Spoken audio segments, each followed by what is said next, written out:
Dubai meelaha loo soo dalxiis tago meesha ugu muhiimsan ee loo dalxiis tago waaye maasha Allah oo biyaha ka socdaan garbooda cidii taqaano yaa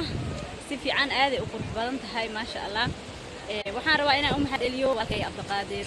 Jamuni iyo Nuur Sahal walaalahay oo jannaladooda kala ah farxad side iyo maxaa la yiraahdaa ii sheeg iyo sahal daljire oo maxaa la yiraahdaa soo gaarsiiyay guusha aan joogo maanta maasha Allah waa maasantihiin YouTube-kayga saad garab igu siisaan inaan idinku soo biiro oo asxaabta KK soo noqdo hadda waxaan mareynaa 1K hadda daawanaysan waxaan rabaa inaad saarto subscribe si uu hore ugu socdo waa mahadsan tahay soo booqashadaada iyo daawashada channelkeena soo dhawow